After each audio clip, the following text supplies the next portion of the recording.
on absolutely brilliant form, and he knows his journey's coming to an end, hopefully, injuries notwithstanding, here next year at the World Championship. I know we're getting excited about Richard Chiosaro, but let's take a moment to talk about Dave Weir, because he is also coming to the end of a great journey. 20 years he's been appearing in Paralympics, made his debut, finished 7th back in Atlanta, and I think he's in cracking form, having won so many individual gold medals in Grosseto. This is Weir's year to sign off in style. Maybe, but for me, it's Jonnie Peacock. Save the best till last. He's banging form. He ran a personal best in Loughborough last week, 10:68. Today he's up against the American Jared Wallace and Felix Streng, who pushed him so hard, the German in the European Championships. They're likely to be his two principal rivals when he gets across to Rio, so he really can make a statement here. He comes out as a winner today, then the rest really start to worry.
First race in glorious sunshine.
the lineup into Ali Lassin of Germany. Made his international debut in Grosseto, came 5th in this 200-metre distance.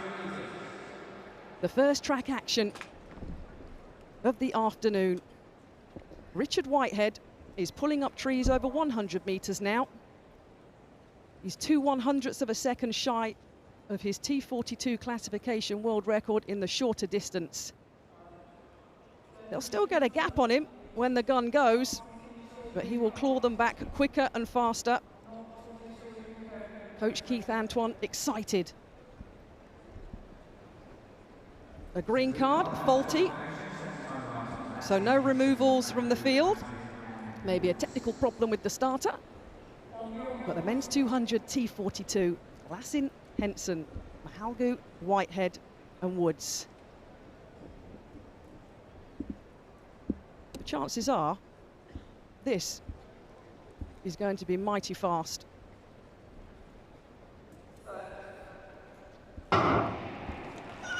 So the gun goes. Whitehead's up and running, as is Henson in lane number 3. But look at Richard Whitehead in lane number 5. He comes off the bend, and Mahalgu is trying to catch the 40-year-old. But Richard Whitehead, keep an eye on the clock for the Briton. Oh, the track is fast. The Whitehead in full flow. The world record, once ratified, has been absolutely smashed. A minus 0.1 metre wind. Richard Whitehead. The South African youngster, but in the end, in the last 20 or 30 metres or so, Richard was coming further and further away. 40 years old.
One, two, 1, 2. 1-2.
Absolutely stunning conditions here in Stratford, in the stadium which was used for the Paralympics 4 years ago. And there you see 1500 metres T54, 5 athletes there. Jade Jones was only 16 when she competed here 4 years ago, and she's got 2 really talented athletes against her. There she is on the near side. There's Jade, 20 years old, coached by Ian Thompson and Tanni Gray-Thompson. Missed the European Championships because a chair was damaged in transit from the United States back to the UK. Alongside her, that's the favourite, Manuela Schär of Switzerland. World Championship, 5th in 2013, but she's a real top-class performer. Catherine De Bruyne, another Swiss athlete, 10 years Manuela Schär's junior. Started racing aged 8 back in 2003. Natalia Kocherova of Russia was outstanding at the European Championships in Grosseto, winning at 200, 400, 800, 1500 metres and 5000 metres, and completing the lineup. She wouldn't like to be called a veteran, but she's 42 years old, Margaret van der Broek of the Netherlands. World number 1, Tatiana McFadden, will be awaiting them when they get to Rio. She's going to be the one to beat over there, but Manuela Schär, the European record holder, at 3:20.35, which she set 2 years ago, competing in Indianapolis. She is a redoubtable performer, and the early pace looks as though it's being cut out by Catherine De Bruyne of Switzerland. And behind her comes Schär, then comes Jade Jones, and behind that comes Kocherova, and bringing up the rear of the field, Margaret van der Broek in the black vest. Going to be really hard, grueling for these athletes, so warm. It's pushing 30 degrees now as they come through in front of us towards the lap marker for the first time, Rob. Yes, what a task this is going to be for the athletes to try and beat Tatiana McFadden come Rio. She will be the overwhelming favourite, but this an opportunity maybe for Manuela Schär and Jade Jones in second place, just to set down their own marker and say, well, okay, I know there are some great great races to come from the Americans, but we think we can match them in Rio. So at the moment, De Bruyne leads. Jade Jones looking comfortable here in second place, sensible pacing. Yeah, she's going well and performing economically in the slipstream of the pacemaker. Sometimes they share it, some athletes like to just tuck in. There's no clock given on the picture you're watching. We do have a technical problem at the moment. Hopefully that will be rectified. But as they're coming round down the straight now, I can see the electric clock in front of me, and it's at 1:36, 37, 38. It doesn't look particularly quick. This is going to be a tactical burn-up as it unfolds, and Shah's in front now, and she is having to do it herself, and Jones doesn't want to share the pacemaking. She's just tucked into Shah's slipstream, and now the Russian Kocherova comes through on the inside. And if you're watching these wheelchair racers and you haven't tuned in for a little while, it's very common for these races to speed up and then slow down. You see a lot more changes of pace in a wheelchair 1500 than you may in an able-bodied race over 3 3/4 laps. It's extremely tactical, and that's a huge part of what these athletes need to get to grips with when it comes to the major championship. And at the moment, with those distinctive spiral wheels, Natalia Kocherova, well, it's all at a canter. They're all pushing well within themselves, and that means we're building up for a big sprint.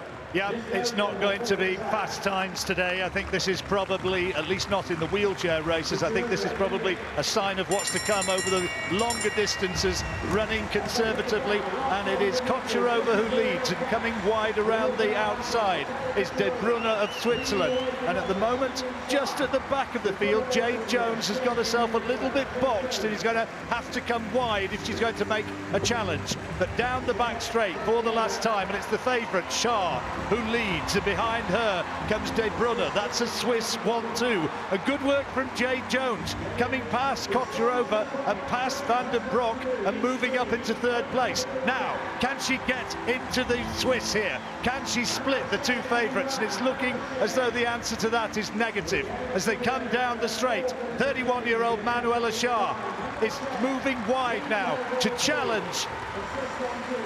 This is going to be close on the line. Shah is leading. Shah leads, and Shah moves up, and Shah takes it ahead of De Bruyne by just this year, and she gave it a real go. 10 years between them, John, but you wouldn't have known that from the way that the 21-year-old tried to mount the comeback. Shah's there with 200 to go with the solid wheels. Positive momentum from Jade Jones. She got away from the other two as soon as the break came from Shah. But at this stage, maybe 1 or 2 seasons ago, you would have expected De Bruyne to move back. But in fact, quite the opposite happened. She dug deep, got those big shoulders working, and began to close the gap. And in a way, I guess it's the ultimate compliment, because De Bruyne would have grown up watching Manuela Shah, 10 years her senior. But now she wants to turn from the pupil to the teacher. Good push from both of them. It will be so much harder for the win come Rio, but this is a nice confidence booster for Shah, and it's also an indication that the 21-year-old Catherine De Bruyne is doing something right. She's taken a step up here, she's getting closer, and that means we could see her as a feature and a factor come the medals. The margin only a metre, as you can see, as they cross the line. De Bruyne was closing with every push, every rotation of the wheels. She was getting nearer and nearer. And had it been 1,550 metres rather than 1,500 metres, you never know. Jade Jones taking third place under pressure in the closing stages, but holding on to take that. So it's a Swiss 1-2 with Jade Jones in third. Manuela Shah, a happy smile, and she knows that she's performed well here this afternoon. So here's confirmation of the result. Shah taking it with just a narrow margin ahead of her younger Swiss teammate Catherine De Bruyne, and Jade Jones back in third, just ahead of Margriet van den Broek.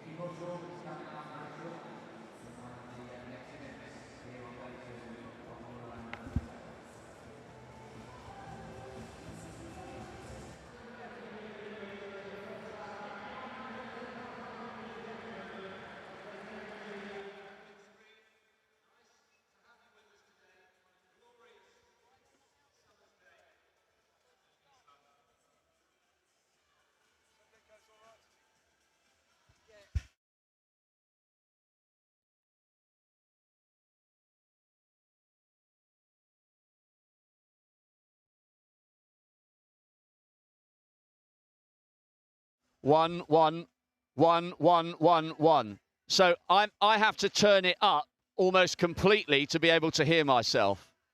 Okay.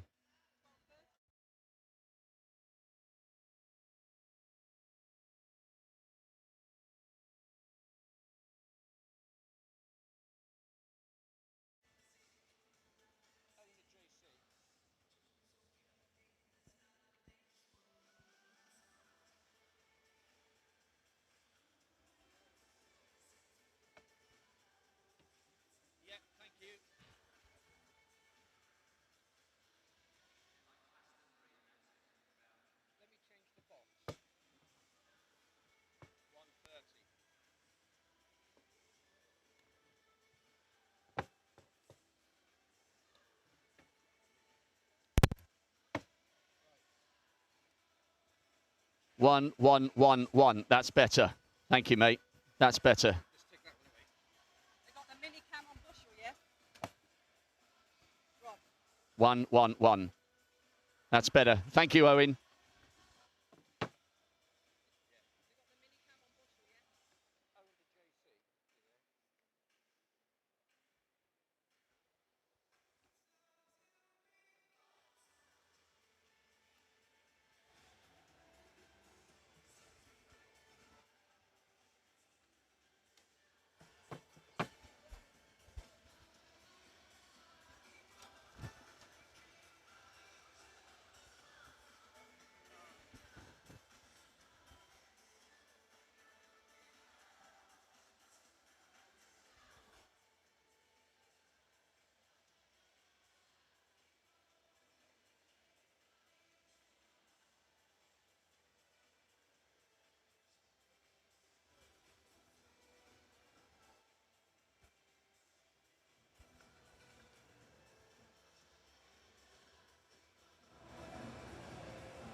Well, that's an indication of Dave Weir's legacy. It's not just about the records he set and the gold medals he's won. It's about inspiring and helping the next generation, and he has certainly done that.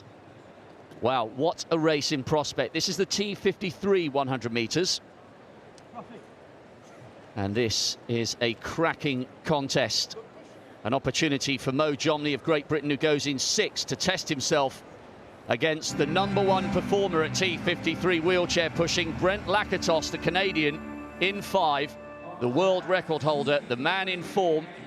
3 golds last year at the Worlds, 4 in 2013. So, starting on the inside, Callum Hall became a wheelchair performer back in 2012. This will be a learning curve for the youngster. And what a reception this fellow's going to get on home turf. Arisvaldo Fernandez Silva, 3rd fastest in the world this year, got a bronze at the World Championships in Lyon.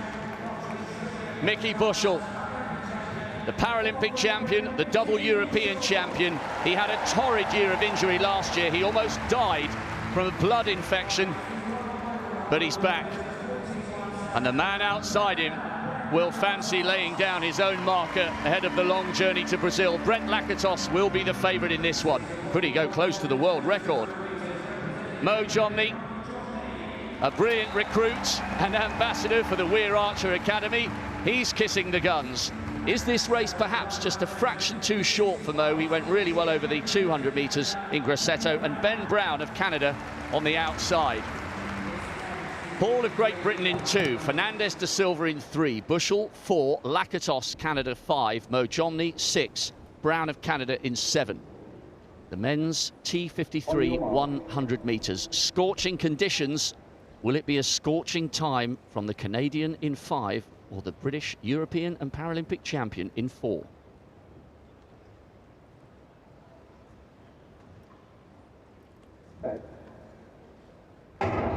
Well, Lakatos will be really fired up for this one, but he knows that Great Britain's Mickey Bushel is in good form. And look at Fernandez de Silva going on the far side. Now Lakatos beginning to pull away. Keep your eye on the clock. This could be very, very fast.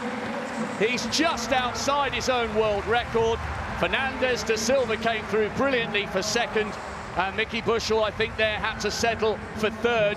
It was a good start from Bushell, a great injection of pace from the Brazilian in 3, but once Lakatos got into full flow, he underlined why he will be the favourite for gold when he heads to Rio in September. That was class from the Canadian.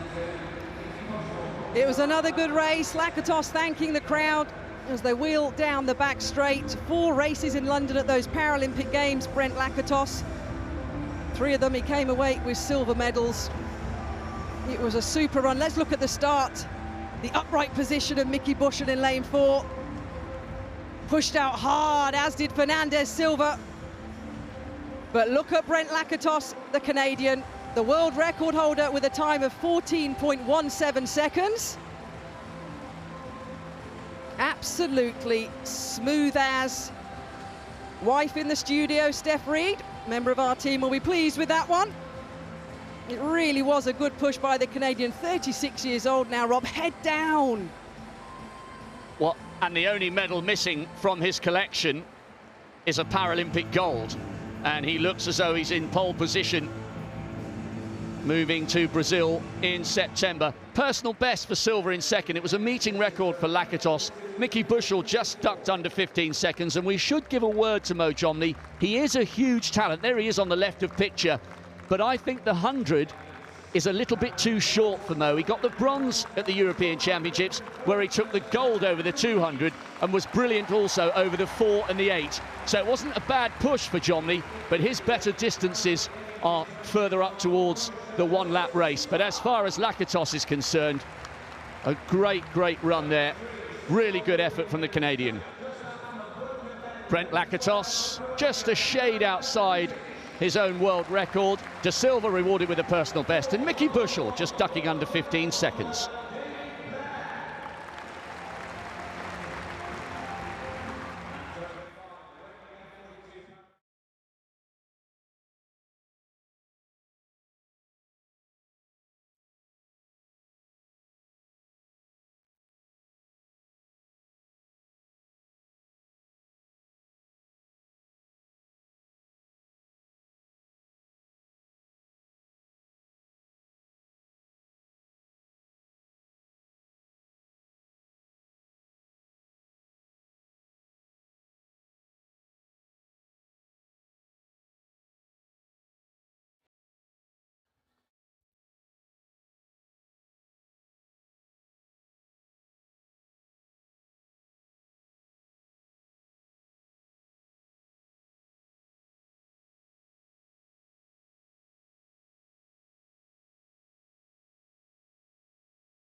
So here's Big Dan Greaves, round number 1, coached now by John Godina, the Olympic silver medalist in the shot put back in 1996. He's tidied up the technique of Dan Greaves. He's keeping him more in the circle. He's in good form. He's the world number 3. And it launches out just below the 55-metre line. He's got big competition here today. David Blair from the USA, he's the world leader. Jeremy Campbell, who won London gold and Beijing gold in the Paralympics, not competing here today, but we're cooking up nicely for the Paralympic Games in Rio. So a first round effort then from Greaves, 61.25 in this Paralympic year.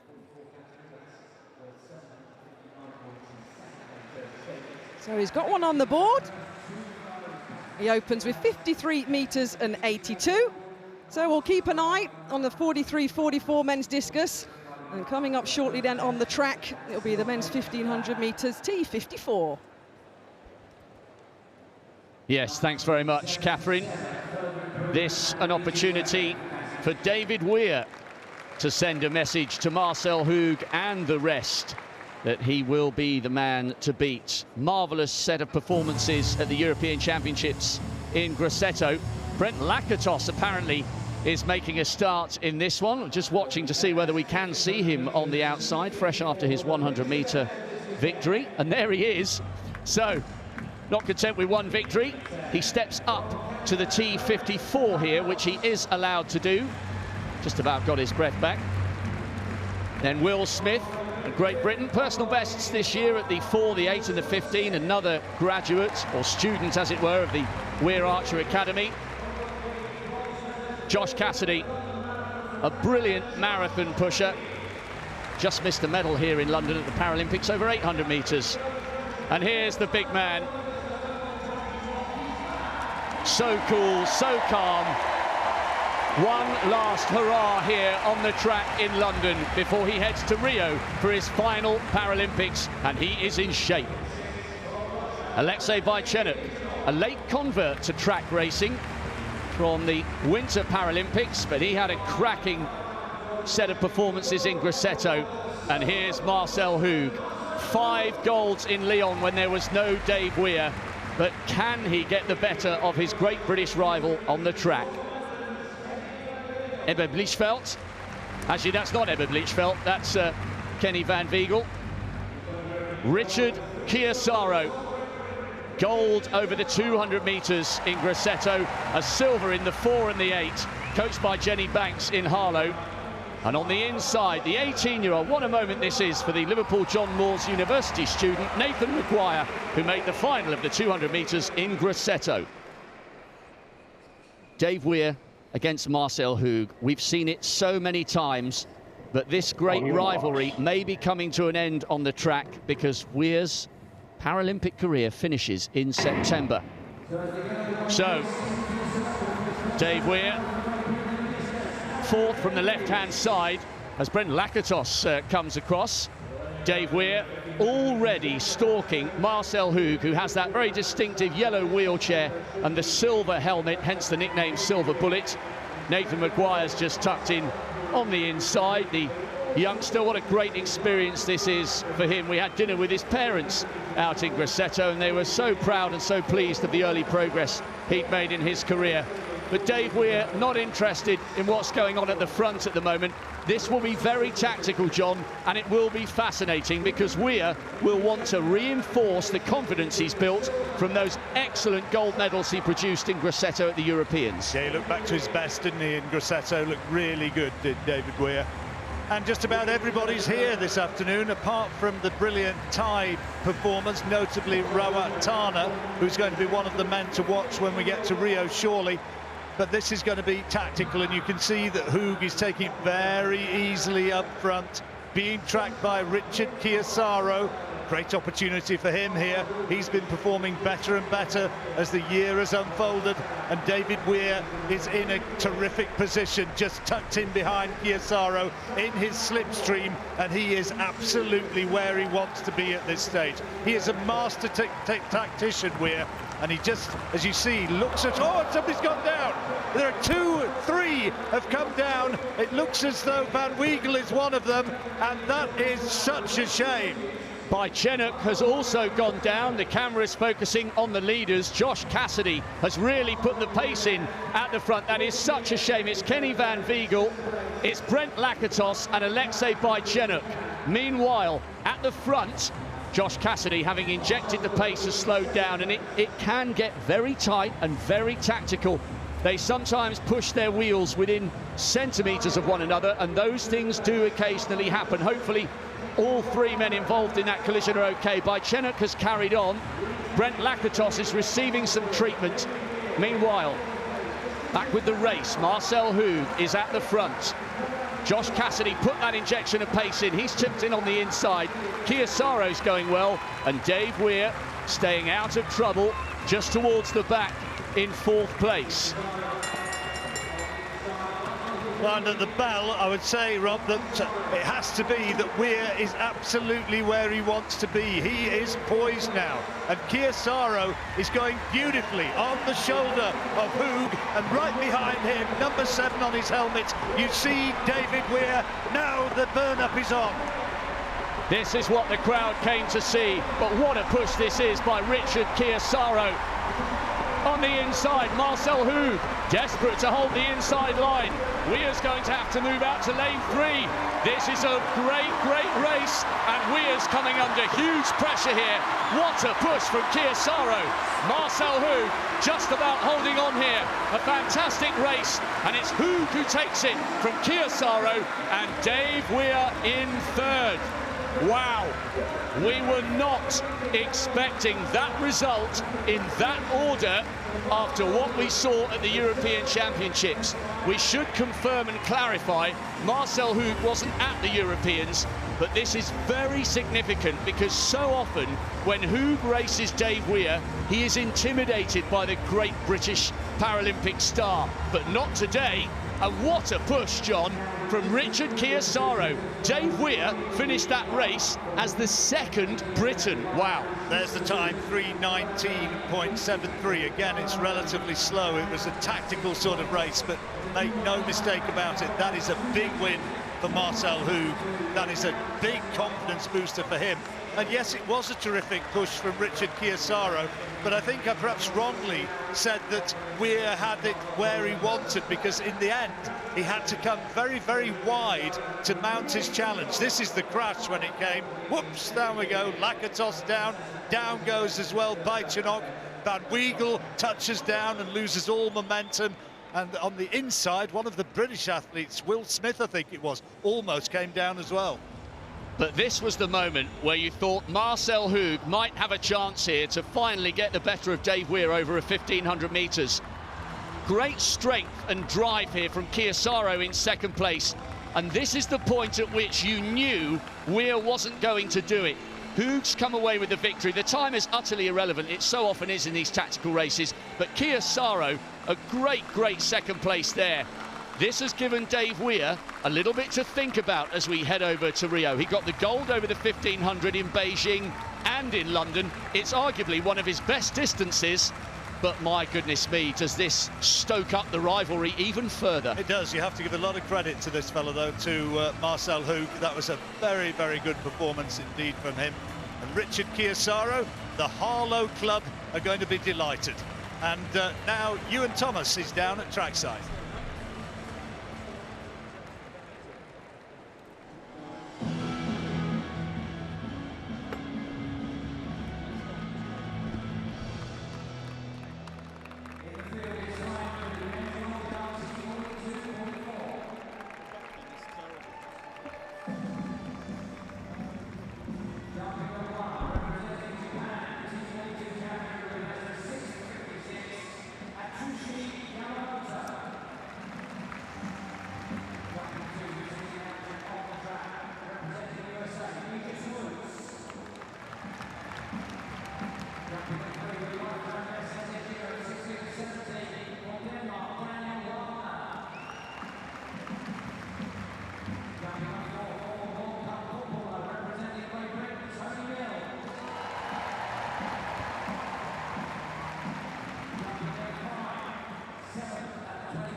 Well, we've got some great racing to come in Rio. Marcel Hoog has taken it on that occasion. Richard Chiasaro, a lifetime best, and he pushed Dave Weir down to third.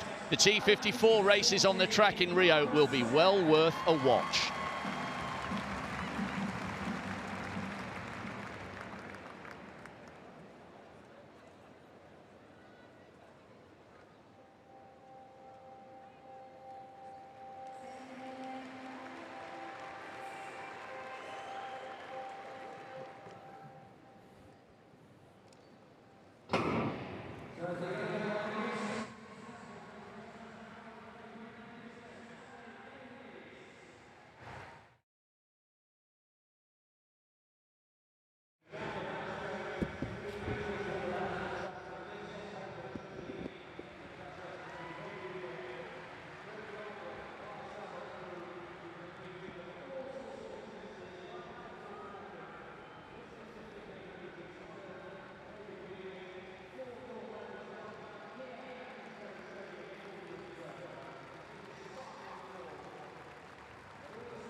Hannah Cockroft, the favourite to win this one here. She'll be starting in lane 5.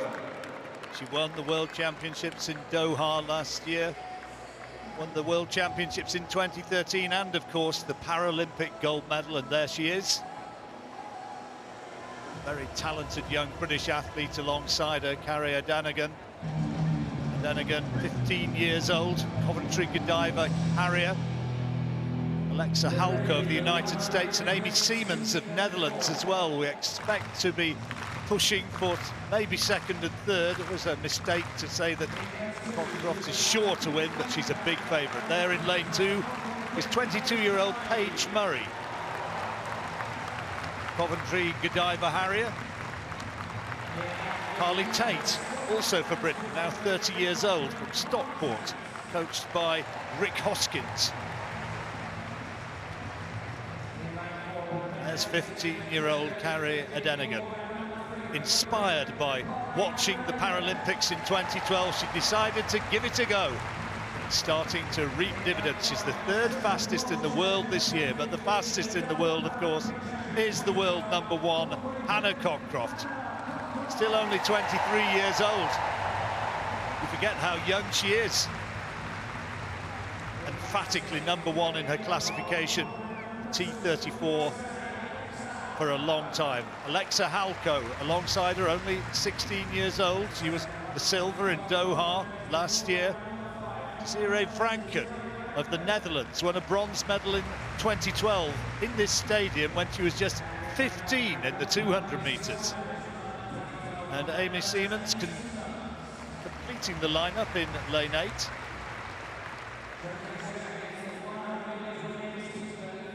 So, is this going to be another procession headed by the brilliant Hannah Cockroft?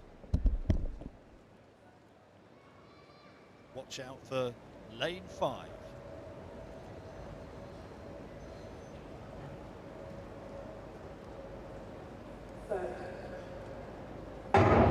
This is wheelchair racing for athletes with coordination impairments, but look at the way in which Cockroft is driving, being pressed closest by O'Donoghue, but it's Cockroft who is coming away. Now, how fast is it going to be? Is it going to be up towards the world record? The crowd roaring her on. 17.57 is a meeting record. It was into a marginal headwind for Hannah Cockroft, but an excellent push as well from the youngster Carrie O'Donoghue. She pushed out really well. Cockroft, though, so strong, so much hand speed, such drive in the early stages of the race, and really after 30 or 40 metres she was away as ever, and she is looking as though she is in absolutely prime form, and of course she will be moving on as a big favourite in Rio. She will indeed, John. Let's look at the replay in lane number 5. Alexa Halko of the USA in lane 6, incidentally the world #2 this year outside of Cockroft, but look how Hannah left everybody. Unbeaten at major championships, 100 to 800 metres. There simply has been nobody better. She was pushing for a time, a beautiful day, a fast track.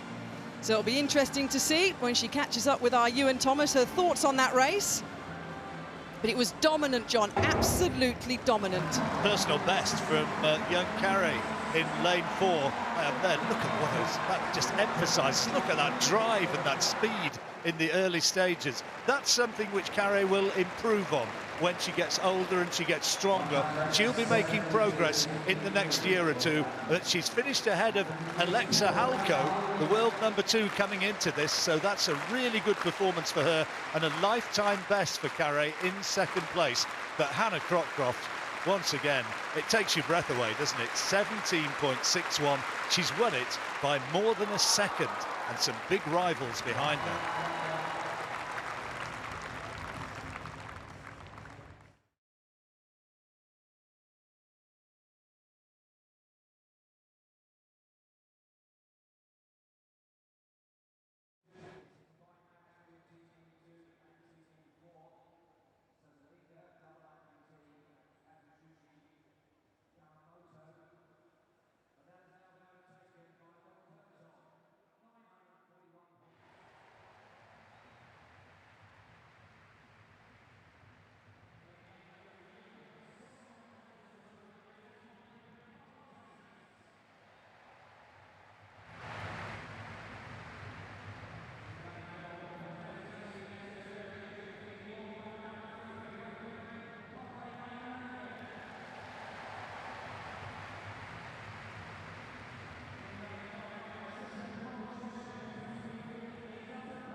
lovely voice.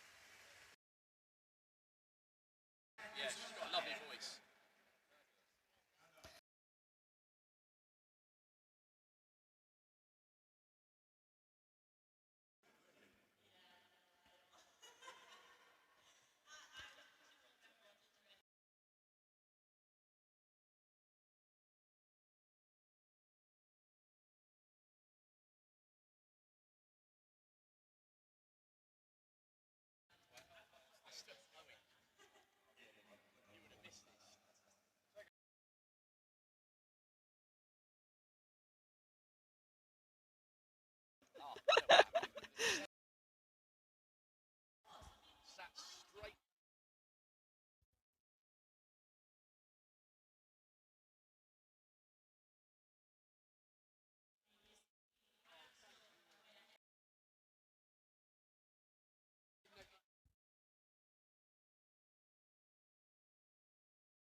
So the women's 100 metres T44, and the great Marlou van Rijn, the athlete to beat, 24 years old now, known as the Blade Babe, back home in the Netherlands. Done a lot of modelling as well, and a couple of British athletes alongside her, Sophie Camlish, Laura Sugar. Sophie Camlish, 19 years old, based in Bath, and Laura Sugar, who you've been hearing about, silver medalist in the European Championships in Grosseto just a few weeks ago. They're in lane 2, Abbasia Ramani of Switzerland, 24 years old. Both her legs have been amputated below the knee, made her international debut in Grosseto. Fleur Jong of the Netherlands took up the sport a couple of years ago when Marlou van Rijn invited her to a talent day for para-athletes. Marleen van Gansenwinkel, also of the Netherlands, 4th in the World Championships last year. And here is Marlou van Rijn, wonderful, elegant athlete, formerly a Paralympic swimmer as well. Silver medal in the paras over 100 metres 4 years ago, gold at 200. Sophie Camlish, coached by Rob Elchuk, came in 5th in the World Championships in Doha. Big reception from a crowd which is growing by the moment. Laura Sugar here, coached by Femi Akinsanya, a Birchfield Harrier. Completing the lineup, 29-year-old Liz Willis, who took up para-athletics a couple of years ago. Started with middle distance events, but now focusing on the sprints. Well, Marlou van Rijn could go very fast here. Her best ever time, 12.79. That was set this year in Switzerland back in May. She's in great shape. She could go very, very fast. But are Sophie Camlish and Laura Sugar going to be able to hang on and go fast? Women's 100 T44.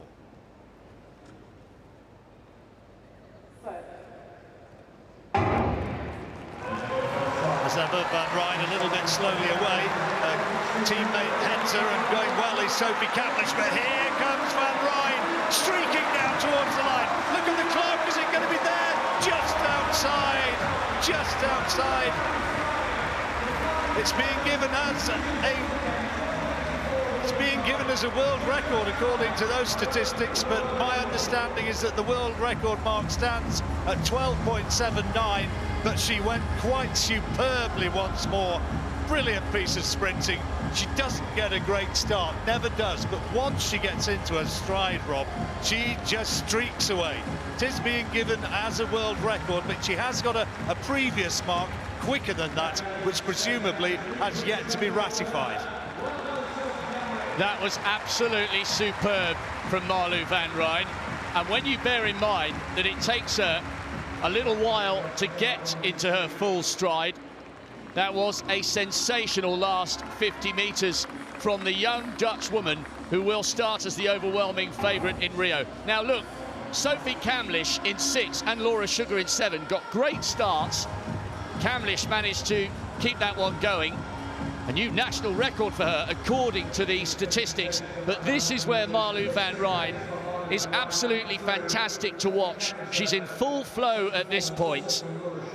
And what a smooth, smooth technician she is. That was absolutely brilliant. The question on the time, she has run 12.79 because she is actually a T43 athlete, which means that she has a more severe disability than some of the other athletes in this race. She is a T43 runner, and the T43 runner, she has run faster than that.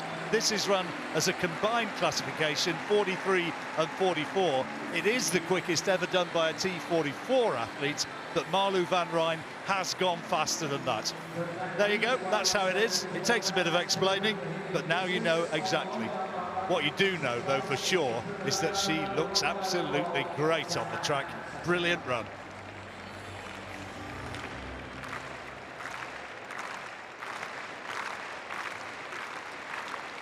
Well, there we are.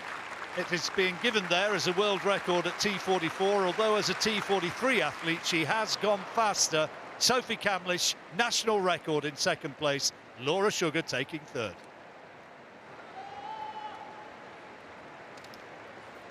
So the men's discus continues. This is Aled Davies as a guest here. He's an F42. It's his second round throw. Double European gold. A RASA point scoring system is put in place when mixed classifications. A system devised to make the different classifications as comparable as possible. So guesting here, Davies in the second round, 49.43 in the first. David Blair of the USA in the 44 classification leads with a first round throw of 60 meters and 28, which is 1,035 points. But Aled Davies, the 25-year-old, can't throw the discus in Rio to defend his Paralympic gold title. The event's not there. He'll go just in the shot put. 51.22, he improves. Markus Rem of Germany in the men's T42-44 long jump. 8 meters and 40 is his world record that he did in Doha last year.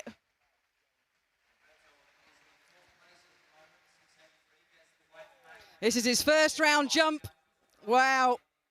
Well, Markus Rem had aspirations of competing in the able-bodied games in Rio. That's not going to happen for the German at the moment. More investigations will be made, but Rem, absolutely fantastic. That 8 meters and 40 world record, perfect on the board.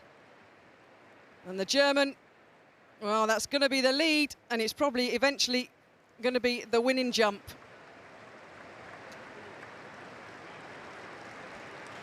Markus Rem, a huge start, and I'm sure we'll be hearing a lot more from him as the summer progresses.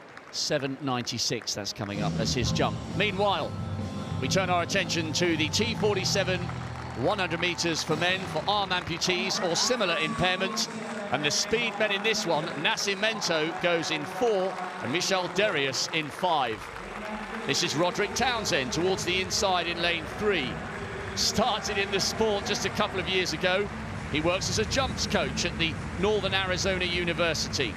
Now, Johansson Nascimento, world champion in 2013 and 2015 over 200 meters. He's gone inside 11 seconds this year over the 100, and so too has this fella. World champion in Lyon and Doha over the 100. And James Arnott, what a moment this is for the City of Plymouth athlete. 7.30 indoors earlier this year, and that was an indication of the sharpness that was to follow outdoors. And Koutoulias of Greece on the outside, European champion in the long jump. But all eyes will be on Nascimento in 4 and Darius in 5. They have both gone inside 11 seconds this season. We know this track is fast. After watching that scorching world record from Richard Whitehead, world record in this one set at 10.72. Nascimento on the right is the 200-meter specialist. Darius, centre picture now from Poland, is the 100-meter specialist. Something has to give here.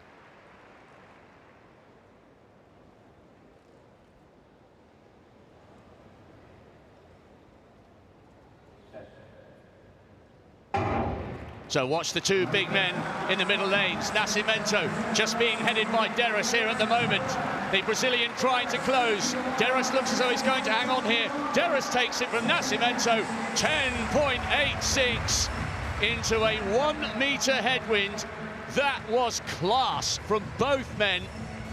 I'm fairly sure Nascimento will have gone very, very close to his lifetime best of 10.97. A really good race there. Nascimento tried to get back on level terms, but Darius, the European champion and the double world champion over 100 meters, confirmed there 10.85. That was brilliant. Well, it was a great race, wasn't it? Darius, world number 3, coming here to London on those world rankings behind Nascimento. It was always going to be a good race, as you said, Rob. Head to head. Brazil. The games are a-coming, and Darius, it was a good race, and Darius rewarded with that season's best of 10.85. And as you alluded to, Rob, a lifetime best of 10.93 for Nascimento, setting it up nicely for those Paralympic Games to come.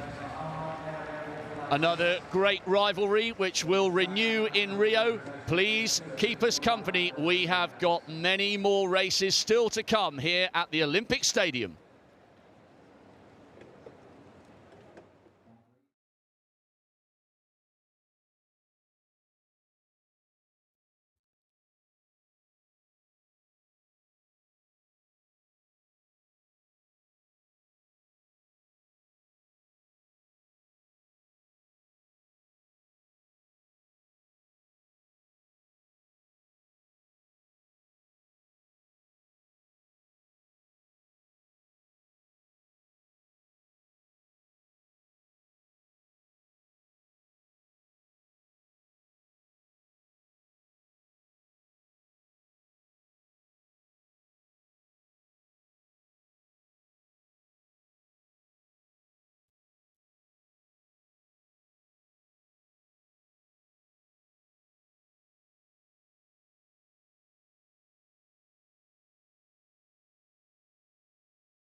Welcome back to the IPC Grand Prix final.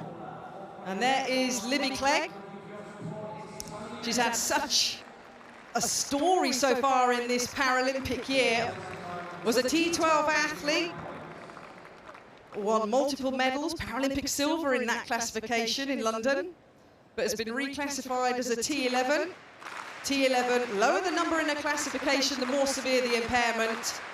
Totally blind athletes, or those deemed in the T11 category. And there's your lineup. Santos doesn't start in Brazil, but Clegg will start in lane 4. She has a deteriorating eye condition known as Stargardt's disease. and will run with a guide and a blindfold. They are compulsory in the T11 category. In lane number 5 is Katrin Müller-Rothgart of Germany, European champion in Grosseto. There with her guide Sebastian Frück. And Libby Clegg in lane number 4 with her guide Chris Clark, coached now by Joseph McDonnell, the 26-year-old. A European World and Paralympic medalist in the T12 category, in the new category of T11. And in lane number 2, Selina Litt of Great Britain with her guide Ryan Henry Asquith, coached by Lincoln Asquith, who used to guide Libby Clegg. So this is the women's 200 metres T12, so a mixed classification of T12 and T11 athletes. But for Libby Clegg, as I mentioned, multiple medals as a T12. Her sight is deteriorating. She's been reclassified as a T11. Didn't compete at the European Championships in Grosseto. The new classification, though, now is in place. The synergy, the communication between guide and athletes in visually impaired events is absolutely crucial. Libby Clegg is in good form, a season's best of 25.24 seconds, just 0.14 of a second off her lifetime best. 26 years old now, one of the most experienced members of the British team. You see on the right, Chris Clark, the guide, putting Clegg in position. The women's 200 metres T12, Litt, Clegg, Müller-Rothgart.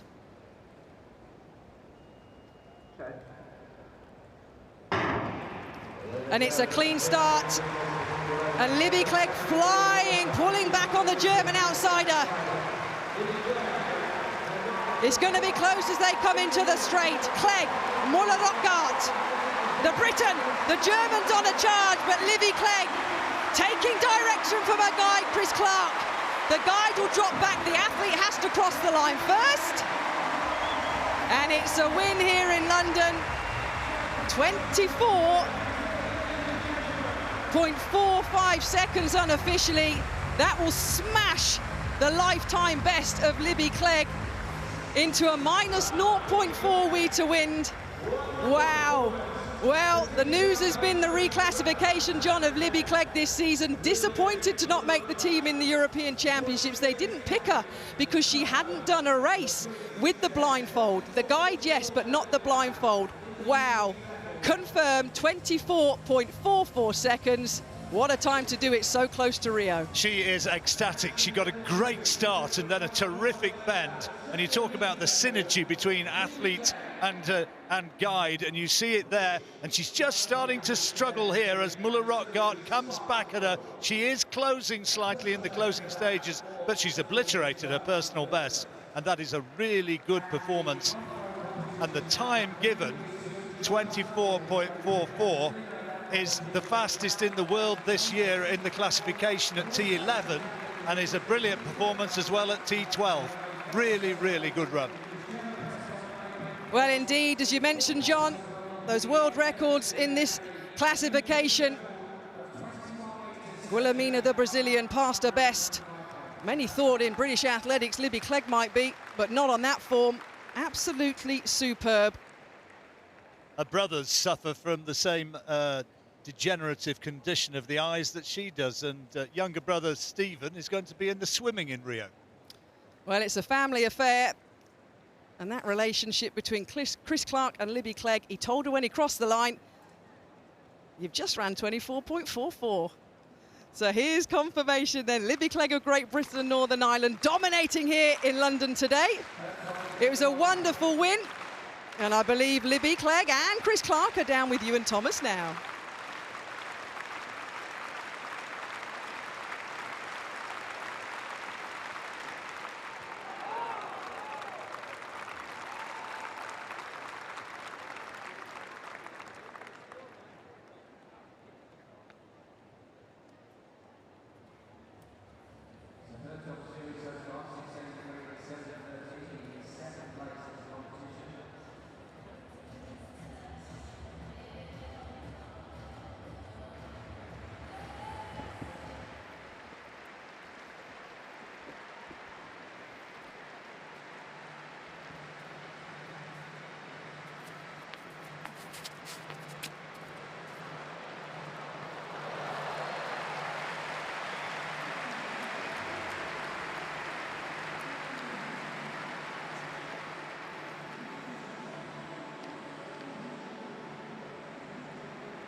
So from one British star to another, Dan Greaves, men's discus, round number 4.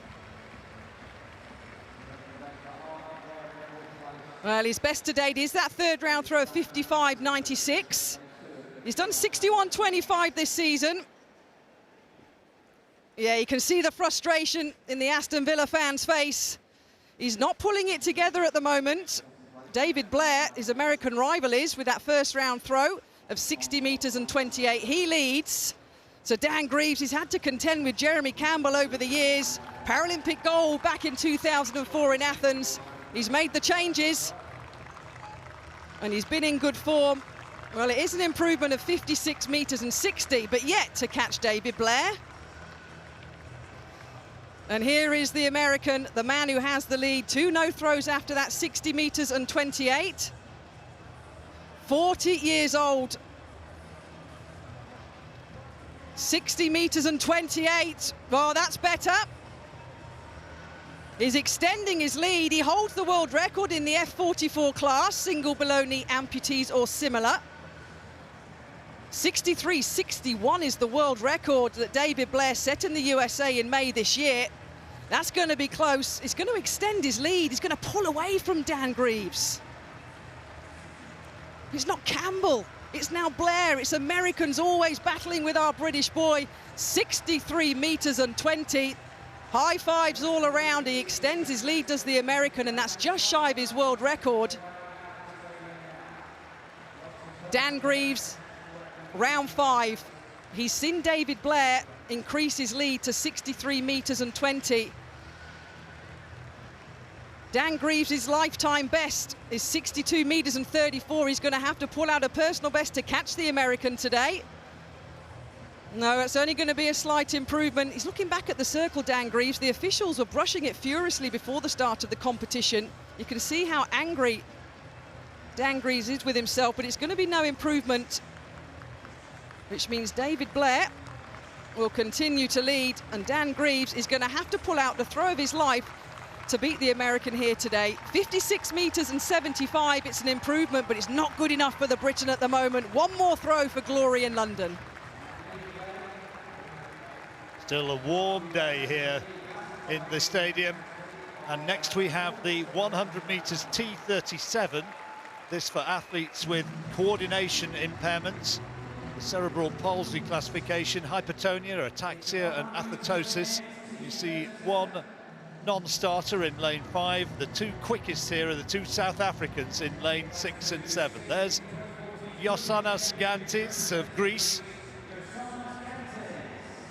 Don't expect him to get into the shake-up. Rhys Jones trains in Cardiff with Keith Antoine.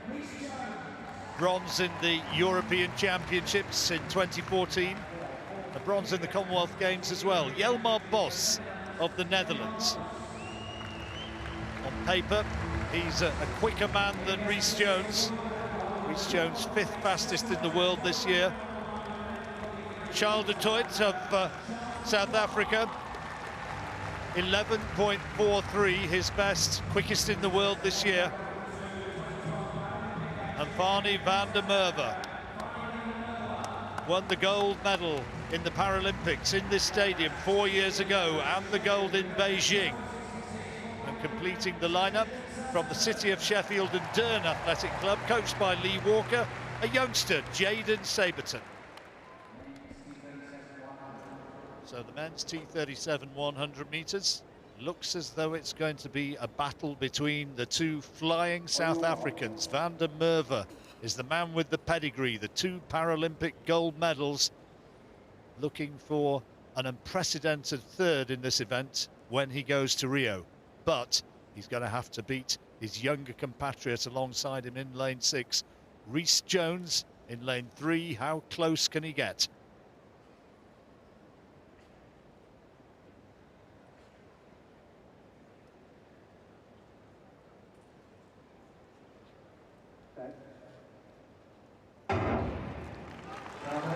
Good start from Rhys Jones, and he's right up with them at this stage. Jelmar Boss going well as well, but here come the South Africans, and they go past Jones, and it's going to be Van der Merwe.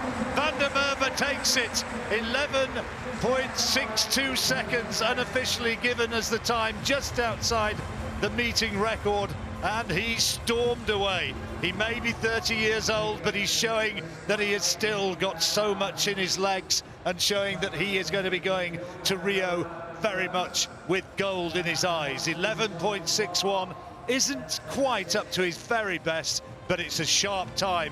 Got a good start and looks so strong. His pickup phase was terrific.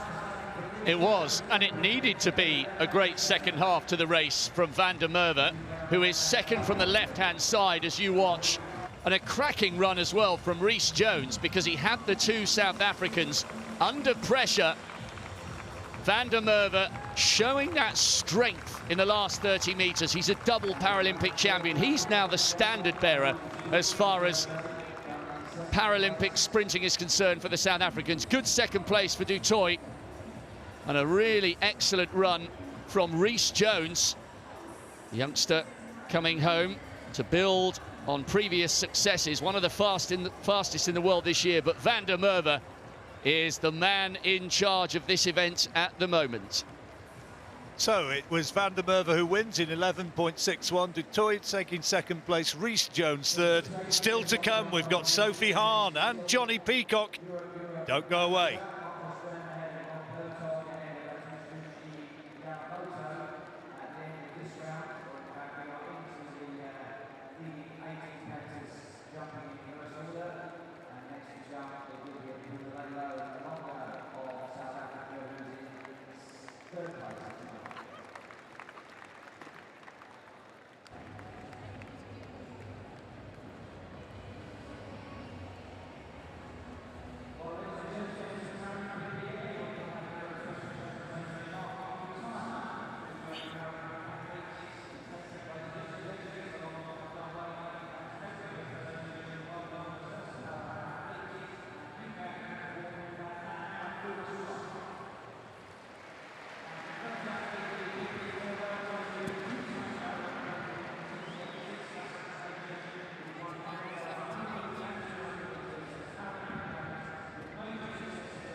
Welcome back to our live coverage of the IPC Grand Prix final here in this magnificent London Olympic Stadium. Just seen Olivia Breen be introduced to the crowd. This is the T38 women's 100 metres for athletes with the mildest form of cerebral palsy. Massive reception there for Sophie Hahn, a huge star, and so too Kadina Cox, the 25-year-old, last year a gold medalist over 100 metres as a T37. She has since been reclassified. And on the outside, Anna Tröner-Versiak made her international debut just last month in Grosseto, picked up a bronze in the long jump. Great Britain's Katrina Hart goes on the inside in 2. Then Lindy Arve of Germany, there she is, second from the right-hand side. Olivia Breen, who could forget that smile from the Paralympics 4 years ago. Sophie Hahn in 5, Kadina Cox 6. And Tröner-Versiak in 7. Sophie Hahn is one of the standout stars of the British team. She has swept all before her. Gold in Lyon at the World Championships, gold in Doha, gold in Grosseto, and she's the world record holder as well. What can she treat us to here this afternoon in this atmospheric stadium? Keep your eye on the clock. Sophie Hahn is in sensational form. Kadina Cox going well. Olivia Breen trying to stay with them. But Hahn is coming away here. Kadina Cox in second place. Watch Hahn, watch the time. 12.67. Oh, by just a whisker. She misses her own world record. Certainly not a disappointment. Another emphatic piece of sprinting from this hugely charismatic, very likeable 19-year-old. What a star British athletics has found in the last couple of years. She is almost, at the moment, unbeatable over 100 metres. Keep an eye on the start. Sophie Hahn in lane number 5, coached by Joseph McDonnell, out like an absolute rocket. Cox outsider at this point was trying to hang on. But the little pocket rocket, who holds the world record, as you mentioned, Rob, at 12.60 seconds from Doha last year. It was Sophie Hahn against the clock, just like with Hannah Cockroft earlier. How fast could our girls go? It's rounded down to equal a season's best. And we forget, with so much that she's done already, that she's still, as you say, 19. OK, Catherine, you are the sprint specialist. How is she able to go so fast, bearing in mind how slight she is? Where does the power come from? Well, she's slight, and let's not forget, as you mentioned, Rob, a T38 classification, cerebral palsy as well. Her balance, her strength is absolutely outstanding. It's wonderful work with Joseph McDonnell. It's a truly massive amount of talent. A brilliant, brilliant run by Sophie Hahn. Sophie Hahn with yet another victory. What a great platform heading towards Rio. Kadina Cox with a lifetime best in second. Lindy Arve also with a PB. And Olivia Breen ducking inside 13.35.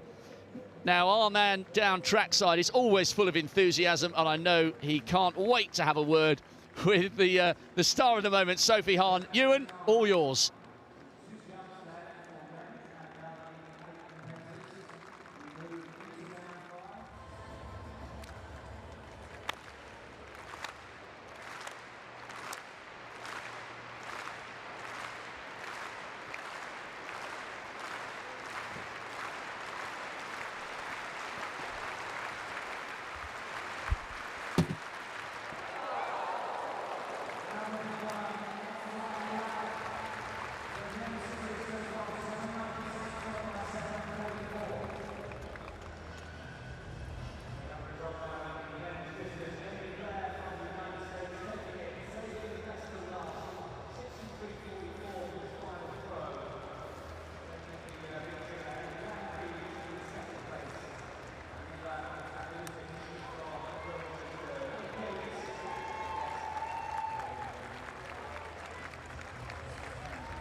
So we're picking up live pictures of the women's 400 T37. Cerebral palsy is the classification.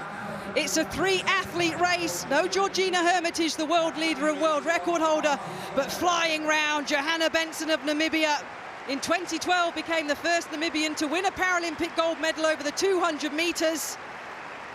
She's got a huge lead in this T37 400. Micah Hausberger of Germany in 4. Laura Jurist of France in 6, but look at Benson. This is a good run by the Namibian. Cerebral palsy, lactic acid over 400 meters, holding the technique together as much as she possibly can. 69.37 she's run this season. She's gonna be close to that personal best. Oh, 68.53 seconds. Well, if confirmed, it's a lifetime best for the 26-year-old. Well, well, well. It was a good run from lane number 5. It really was a dominant run as well, John. She flew out the blocks, went down the back straight, and absolutely controlled it, confirmed at 68.51 seconds. That's a big chunk off her personal best there for the Namibian. Yeah, good run, wasn't it? She caught our eye in the Paralympics 4 years ago when she became the first Namibian to win a Paralympic gold medal when she took the 200 meters, and she did it with that lovely smile on her face then. She was absolutely overjoyed to have produced that performance in what was then known as the Olympic Stadium, now of course going to be West Ham Stadium in not too long. But Johanna Benson, she was terrific today, and she has broken her personal best, which she set this year. At the age of 26, looks as though she's still getting better, and that when she goes to Rio, you have to say that she's going to be up there in contention. But don't forget Georgie Hermitage. Don't forget Georgie Hermitage. Not here on this occasion, but I'll bet she's watching. Well, she will be, but let's put it in some context. Georgina Hermitage leads the world rankings with that world record of 60.63 seconds. But you can't ask any more than an athlete than to do a lifetime best. It was a good run by Benson. And it was Hausberger in second, and Oosterich of France came in third. So there's your confirmation then. A win for Namibia in that personal best, 68.51 seconds. She took the win today in the T37 women's 400 metres. So we've had the field event action going on here at the IPC Grand Prix final. The women's club F32.51. A combination class, 51 athletes, limited shoulder, arm and hand functions. And this is Joanna Butterfield, the 37-year-old, the world record holder. She had a wonderful series, very consistent. Started off with a 20-metre 27 throw. Her best, though, came in round number 4, 22 metres and 2 centimetres. Not too shy off her world record of 22.75 that she set in Grosseto last month. So the world record holder, twice the European champion, the world champion, took the victory today. And it was a good competition, a spattering of British athletes, but it was that throw of 22 metres and 2 centimetres that gave Jo Butterfield the win today. 1,080 points in the RASA mixed classification point system. Cassie Mitchell, good throwing from her, and Kylie Grimes, a mention for her with a personal best in third. And we've been keeping an eye, and we're all over the men's discus. But here is the confirmed result. What a beautiful shot that is. But the win today went to the 40-year-old American David Blair. 63 metres and 44, only took up para athletics last year after 16 years away from the sport he did at high school. He today has the victory over Dan Greaves, who finished in second. Much to look forward to in Rio. Blair, Greaves again, and of course Jeremy Campbell, the other American, to join the party.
Thank you very much. This is our last big race of this particular meeting, this IPC Grand Prix final, the one we've been waiting for.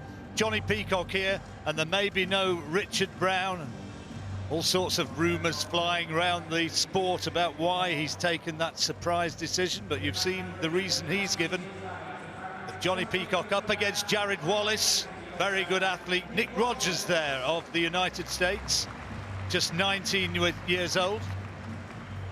Alongside him, the South African Arnu Fourie had a career in professional rugby before he sustained an accident back in 2003, which left him with the disability. Felix Strang pushed Jonnie Peacock really close in the European Championships. Very accomplished long jumper as well. Silver medal in the European Championships. Jonnie Peacock, though, took the gold, and he will get a huge reception. He was one of the faces of 2012, and he wants to be the face of 2016. Jared Wallace will have other ideas.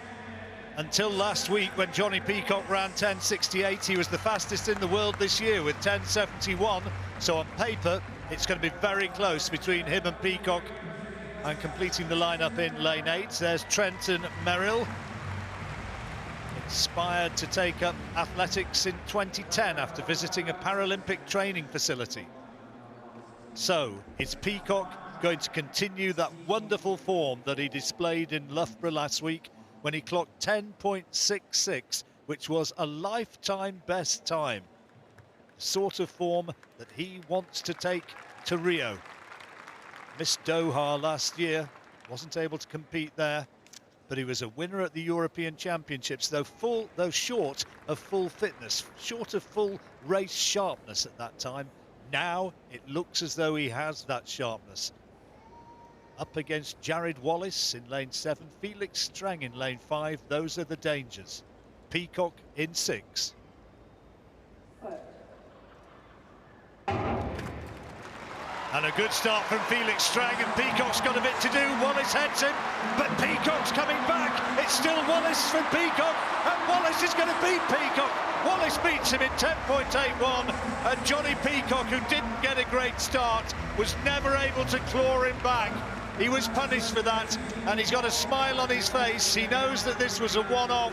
The big one comes in Rio, but on this occasion, the better technician, the better technique was displayed by 26-year-old Jared Wallace, who got a great start. He was away from Peacock, and Peacock, despite closing slightly in the latter stages of the race, was not able to get back onto level terms. So, America 1, Great Britain 0. Well, we may not have Richard Brown any longer, but we have a new British-American rivalry, one that's a little more friendly and a little less spiky than we saw between Richard Brown and Jonnie Peacock. But look there, Peacock, he's sandwiched in between Strang, who got a good start, and Wallace on his outside. Wallace is a fascinating story. He was a really good cross-country and middle-distance runner and got a thing called compartment syndrome, and after so many operations decided to have his lower right leg amputated and has made a wonderful transition to the short sprints. He's a great performer, and I think these two have ignited a great rivalry going forward. One point we should make here, okay, we're watching Jonnie Peacock unable to make amends for a poor start. Jonnie Peacock, John, has not lost a major final since January 2011. Paralympics in 2012, World Champion in 2013, and twice a European Champion. He has proven time and time again that when it matters, when the pressure's on, he delivers. I hear what you're saying, Rob, but Jared Wallace, look at it from American perspective. He's got a really big scalp there, and he won it in the end fairly comfortably, and Jonnie Peacock gave him the congratulations. He got an electric start, and as you say, he's not quite the extrovert character that Richard Brown is, but he's produced a really good run there, beating Jonnie Peacock by 0.07 of a second. Felix Strang back in 3rd place. Can Jonnie go better in Rio? We wonder.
1-2, 1-2, 1-2. Just, I'll be talking about this kind of level.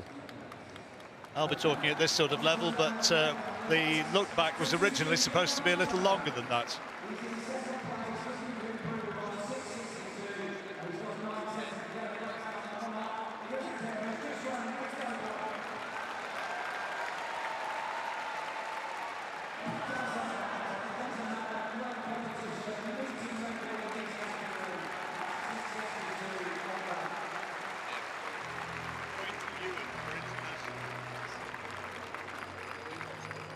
We talk Brits. Okay. Then international, so do it as before. Yeah.